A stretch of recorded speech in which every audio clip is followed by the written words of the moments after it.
Kamalapur inland container depot আইসিডিতে দীর্ঘদিন ধরে পড়ে থাকা প্রায় 500 কন্টেইনারের হিসেব মিলছে না।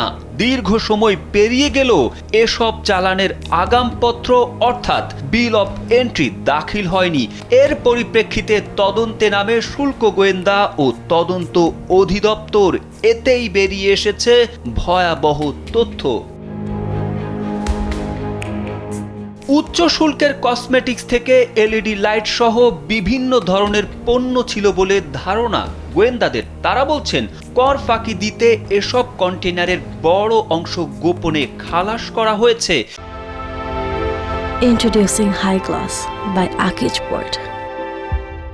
এরই মধ্যে কাস্টম হাউস আইসিডি কমলাপুরের পক্ষ থেকে একটি কমিটি গঠন করা হয়েছে। কমিটির তদন্তেও মিলছে না পূর্ণ হিসাব।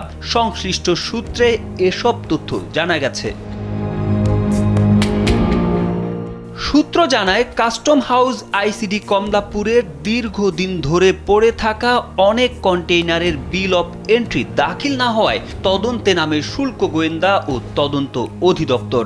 এর পরিপ্রেক্ষিতে 2015 সালের জুলাই থেকে 2023 সালের এপ্রিল পর্যন্ত সময়ে 495টি বিল অফ এন্ট্রি কাস্টমসের কেন্দ্রীয় সার্ভার এসআইকুডা ওয়ার্ল্ড অর্থাৎ আমদানি রপ্তানি শুল্ক ব্যবস্থাপনার সফটওয়্যারে দাখিল করা হয়নি। সাধারণত একটি কন্টেইনারে একটি বিল অফ এন্ট্রি দাখিল করা হয়। এতে পরিষ্কার যে গত 7 বছরে 495টি কন্টেইনারের হিসেব মিলছে না। প্রশ্ন উঠেছে, আমদানি করা এসব পণ্য তাহলে কোথায় গেল? এই পণ্যের খোঁজে কাস্টম হাউস আইসিডি কমলাপুরের কমিশনার ও বন্দর কর্তৃপক্ষকে চিঠি দেয় শুল্ক গোয়েন্দা। আর শুল্ক গোয়েন্দার চিঠি পেয়ে যৌথভাবে কাজ শুরু করে কাস্টমস ও বন্দর কর্তৃপক্ষ। তাতেও কোনো সুরাহা মিলছে না। এসব কন্টেইনারের একটি বড় অংশ গোপনে খালাস হয়েছে বলেও আশঙ্কা প্রকাশ করছেন শুল্ক কর্মকর্তারা। উচ্চ শুল্কের এসব পণ্যে শত শত কোটি টাকা শুল্ক ফাঁকি দেওয়া হয়েছে বলে ধারণা করছেন তারা।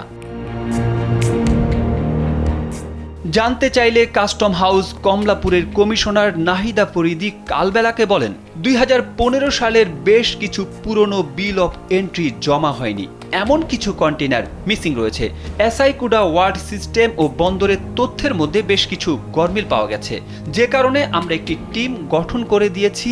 এই টিম সামঞ্জস্য বিধানের কাজ করছে। তবে কন্টেইনার মিসিং এর সঠিক হিসাব এখনো পাওয়া যায়নি। বেশিরভাগ কন্টেইনার 10 থেকে 12 বছর আগের। তিনি বলেন, খোঁজ না মিললে শিপিং এজেন্টদের তলব করা হবে। তারা ভালো বলতে পারবেন এসব কন্টেইনারে কী ধরনের পণ্য ছিল। আইসিডি কমলাপুরে বন্দর কর্তৃপক্ষের কর্মকর্তা হিসেবে পদস্থ রয়েছেন deputy traffic manager Ashraf Karim Chowdhury.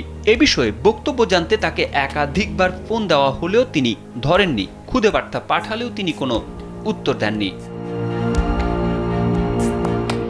Tarique Ahmed, কালবেলা।